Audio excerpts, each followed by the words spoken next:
kekhawatiran, tidak mungkin 1,2 juta penduduk Kuningan jadi bupati semua, tidak mungkin.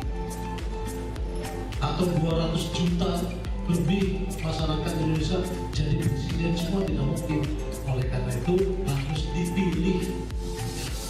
Dan teorinya, rekan-rekan sekalian, ini teorinya ya, proses regenerasi kepemimpinan yang paling bijak, yang paling ideal, yang paling bagus adalah melalui pemilu.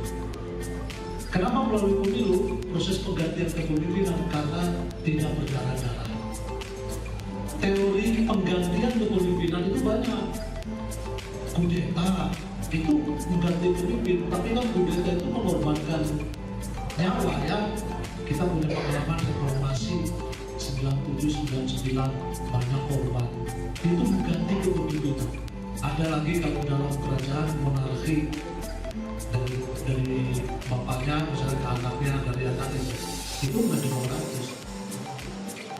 Oleh karena itu penggantian kepemimpinan yang paling ideal adalah dengan pemilu.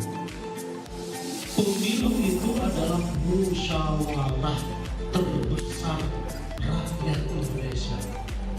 Pilkada Kuningan itu adalah musyawarah terbesar masyarakat Kuningan untuk menentukan calon pemimpinnya. Gitu.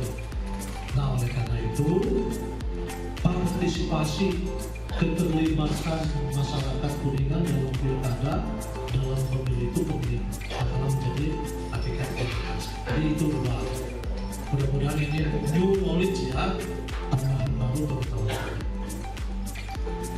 Keberhasilan tadi pemilu merupakan sarana partisipasi ya. Sudah 13 kali pemilu, Bapak Ibu mungkin sudah berapa kali pemilu ikut partisipasi termasuk dalam pilkada. Dan ini pilkada pemilu langsung itu sejak 2004, pemilu 2004. Ya. Pilkada langsung sejak 2005. Emang dulu tidak langsung ya. Presiden dulu dipilih hanya oleh anggota MPR. Mungkin hanya berapa dulu? 300-400 orang, 500. Mulai 2004 memilih presiden oleh jutaan, ratusan juta masyarakat pemilih Indonesia. Memilih Bupati Kuningan dulu saya masih ngalamin tahun pemilihan Bupati itu 2003 ya, pas ada KPU. Itu Bupati Kuningan dipilih oleh berapa? 50 orang. Mulai 2005, Bupati seluruh Indonesia, Gubernur seluruh Indonesia dipilih oleh puluhan juta, ya puluhan juta warganya. Itu namanya demokrasi langsung. Gitu. Nah, demokrasi langsung, insya Allah banyak berkahnya. Tukang kaos, tukang cetak, tukang awi, tukang sangu, tukang segala itu ada berkahnya, ya kan? Itu pilkada pemilu langsung. Tapi kalau pilkada pemilu atau pemilu dulu tidak langsung, mungkin yang menikmatinya hanya beberapa orang. Nah, karena Indonesia ini menjadi menganggap ya sekarang walaupun perwakilan tapi sudah dipilih langsung. Jadi itu sarana partisipasi. Kemudian keberhasilan penyelenggaraan pemilu itu atau pilkada dilihat dari dua indikator. Pertama adalah secara kuantitatif. Konkret kelihatan, kuantitatif itu diukur dari tingkat partisipasi pemilih yang datang ke TPS. Dan makanya Bapak Ibu di Kuningan itu kalau tidak salah pemilihnya ada 900.000. Mudah-mudahan yang datangnya jangan kurang dari setengahnya. 910.000 pemilih Kuningan, masa yang datangnya cuma 400.000? Berarti 500.000 tidak datang ke TPS. Nah, rata-rata setahu saya walaupun guru, tapi pernah mampir di KPU selama 20 tahun. Saya pernah jadi anggota KPU Kuningan tahun 2003 sampai 2013. Itu partisipasi orang Kuningan dalam pemilu, dalam pilkada tidak lebih dari dulu ya, tidak lebih dari 70%.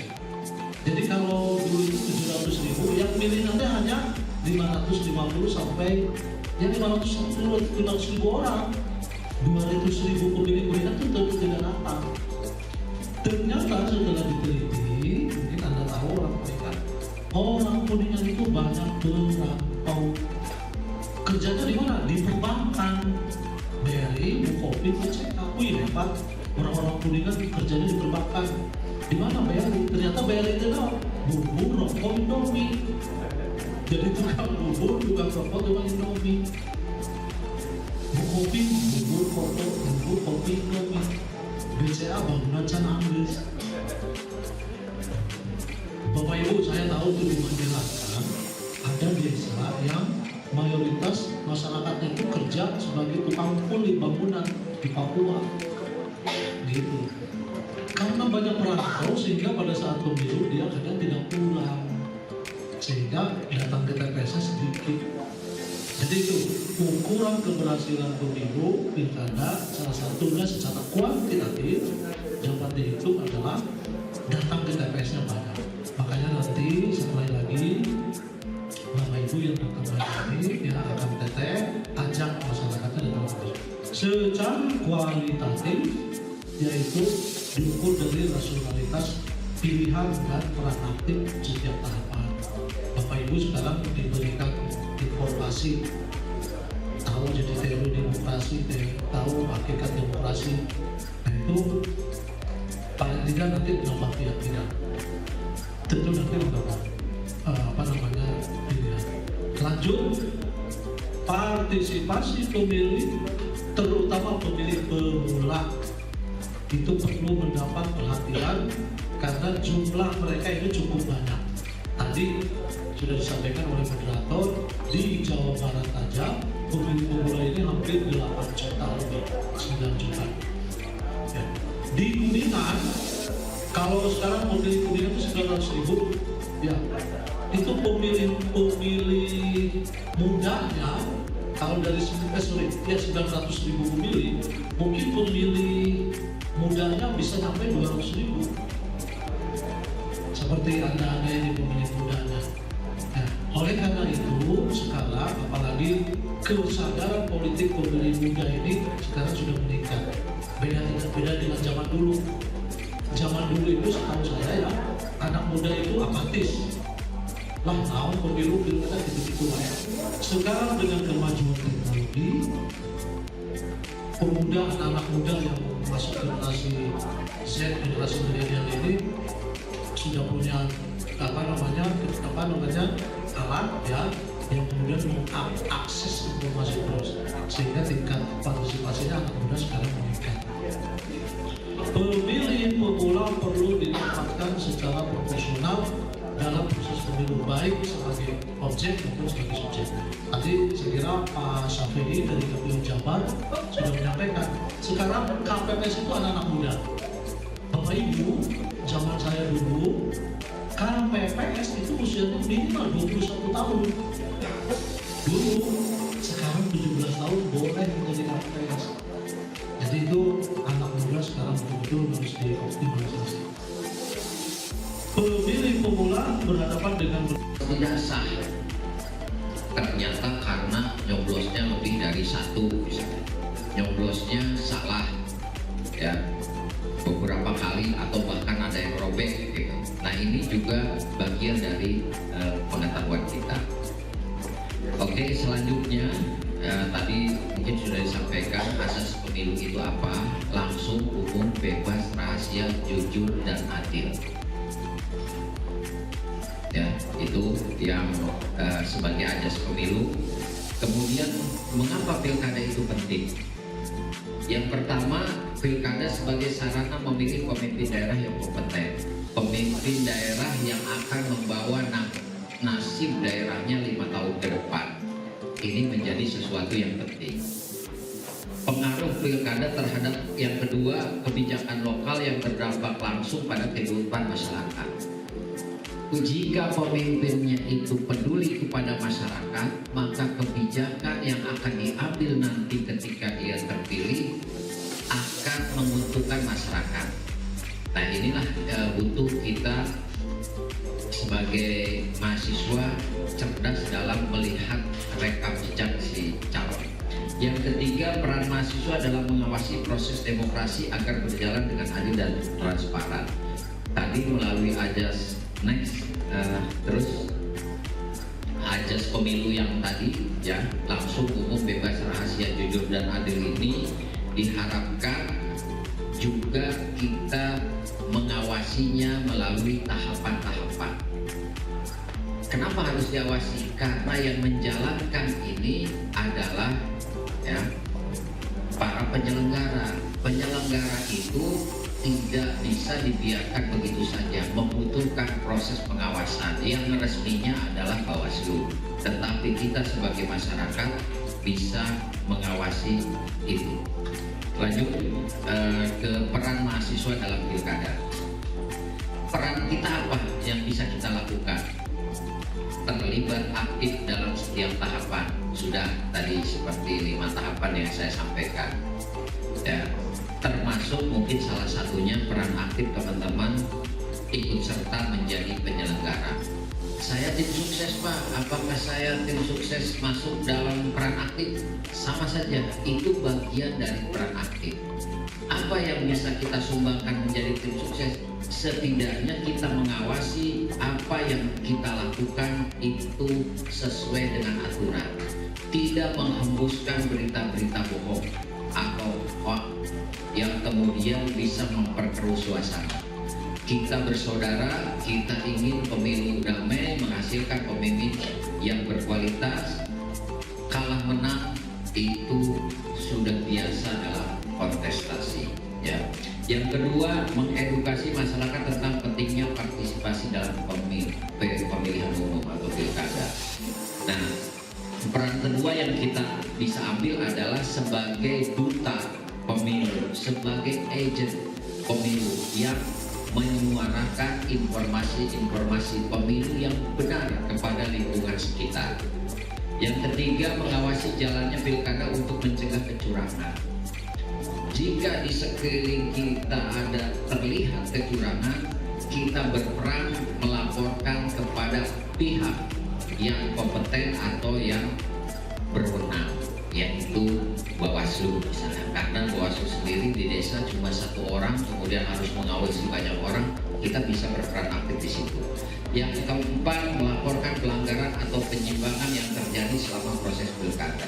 Jadi peran inilah yang kemudian bisa kita lakukan sebagai bagian dari masyarakat, sebagai kepedulian kita terhadap lingkungan kita, bahwa nanti pemimpin yang dihasilkan benar-benar melalui proses yang sesuai dengan aturan. Lanjut. Nah, jenis partisipasi, kalau tadi partisipasi kita sebagai mahasiswa ya, ini ada 6 jenis partisipasi terlibat, kemudian tadi sampai 4 ya, memantau pelaksanaan pemilu, kemudian yang kelimanya melakukan survei atau jajak pendapat.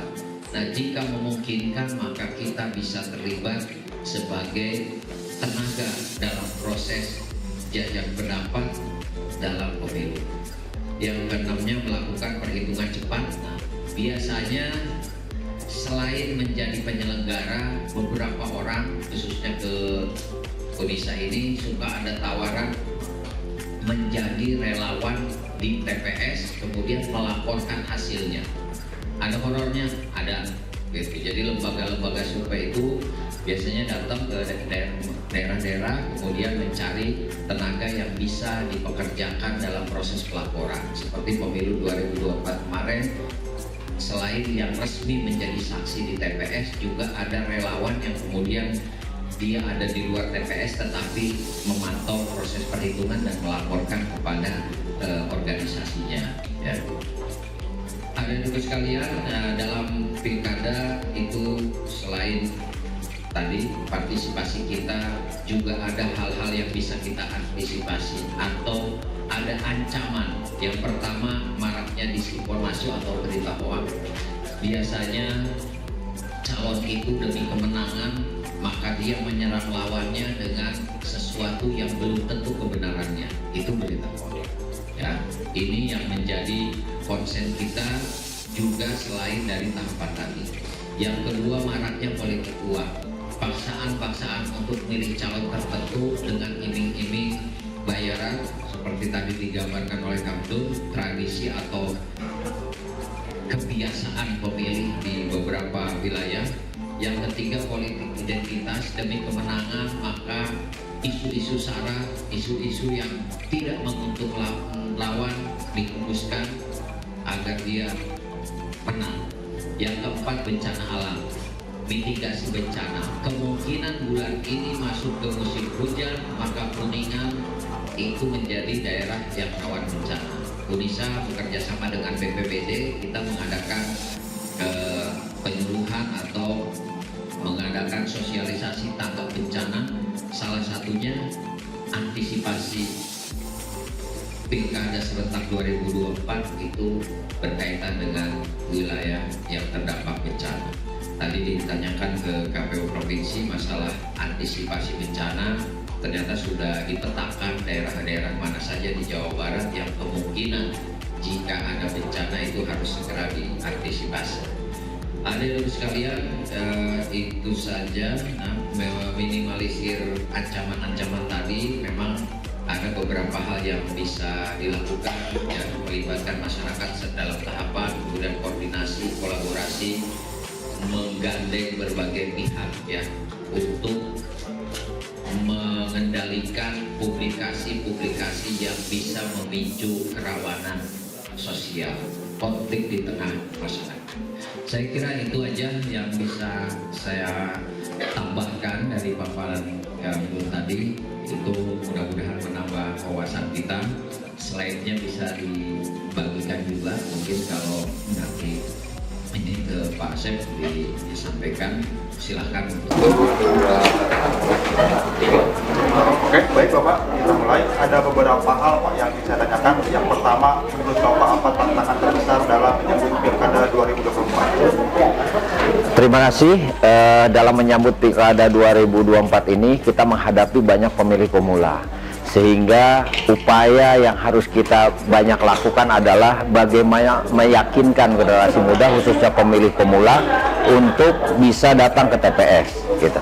Ya, jadi berbeda dengan mungkin meyakinkan orang tua yang sudah melewati beberapa pemilu. Generasi muda ini bukan hanya disampaikan ajakan, tetapi harus diyakinkan bahwa ini bermanfaat buat kelangsungan daerah ke depan, gitu.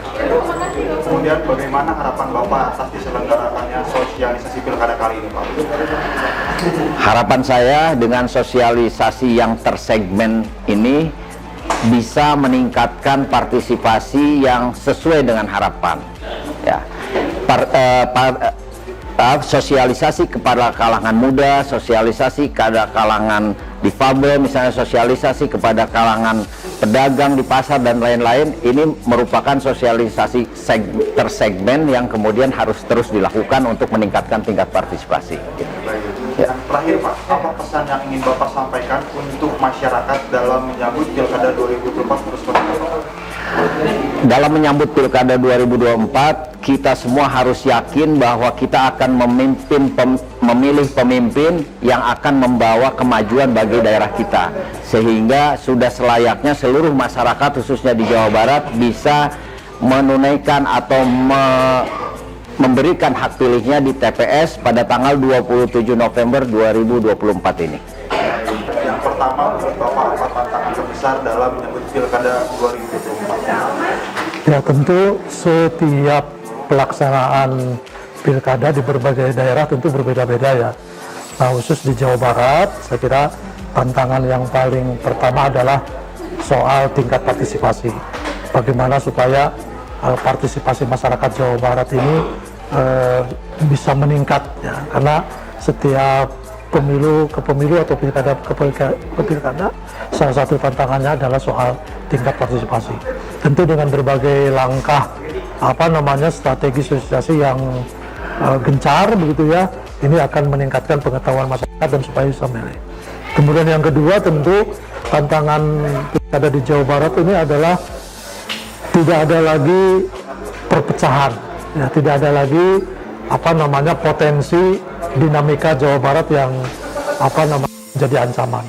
Saya kira masyarakat Jawa Barat paling banyak, kemudian juga dinamika politik masyarakatnya cukup besar, tetapi persatuan dan kesatuan itu kan cukup kuat di Jawa Barat. Nah, oleh karena itu tantangan yang kedua ini saya kira betul-betul masyarakat Jawa Barat ini ingat ya ke dalam filosofi Siliwangi, gitu ya. Kemudian yang ketiga tentu setiap pilkada tantangan itu adalah bagaimana masyarakat supaya tidak diracuni oleh berita-berita bohong ataupun berita-berita hoax yang nyata-nyata itu akan memecah persatuan dan kesatuan warga Jawa Barat. Nah, oleh karena itu masyarakat Jawa Barat saya kira harus menjadi masyarakat yang cerdas, pemilih yang cerdas ya, tentu dengan bagaimana meningkatkan literasi demokrasi kita menjelang pemilihan ini. Kemudian bagaimana harapan Bapak atas diselenggarakannya sosialisasi pendidikan pemilih kami? Ya tentu kegiatan sosialisasi dan pendidikan pemilih ini saya yakin ini akan menambah pengetahuan ya, kemudian juga informasi ke semua peserta. Nah, dengan menambah pengetahuan dan informasi kepada peserta ini, saya kira ada dorongan, inner drive ya, dorongan dari dalam mereka muncul kesadaran ya untuk bisa berpartisipasi nanti menentukan pilihannya. Nah, tentu saya menyambut baik kegiatan sosialisasi dan pendidikan pemilih ini agar kesadaran masyarakat timbul secara kolektif, secara masif begitu ya. Kemudian ini akan mendorong tingkat partisipasi datang ke TPS-nya akan lebih baik. Di samping tentu akan menjadikan pemilih yang cerdas, yang nanti akan memilih pemimpin sesuai dengan pilihan politiknya, tidak dengan paksaan, dengan money politik dan lain-lain. Itulah saya kira manfaat dari pendidikan pemilih dan sosialisasi pilkada ini. Baik, yang terakhir Pak, apa saja yang ingin Bapak sampaikan untuk masyarakat dalam menyambut pilkada 2024 seperti apa? Baik, hakikat demokrasi itu dua.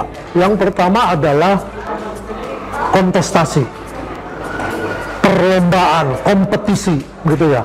Tentu masyarakat Jawa Barat ada 4 pasangan calon, silahkan walaupun berkompetisi keras ya, tetapi berkompetisi ini adalah berkompetisi ide, gagasan program kerja.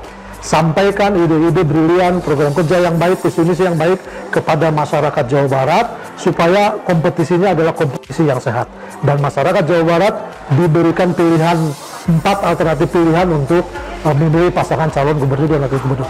Hakikat yang kedua adalah partisipasi. Hakikat demokrasi yang kedua adalah partisipasi. Tentu kesuksesan pilkada Jawa Barat, kesuksesan pilkada 27 kabupaten kota adalah diukur dengan keikutsertaan partisipasi masyarakat Jawa Barat untuk datang ke TPS. Gunakan hak pilih dengan sebaik-baiknya, datang ke TPS dan ajak seluruh keluarga untuk memilih calon gubernur, calon wakil gubernur, dan calon bupati wali kota di setiap daerah masing-masing.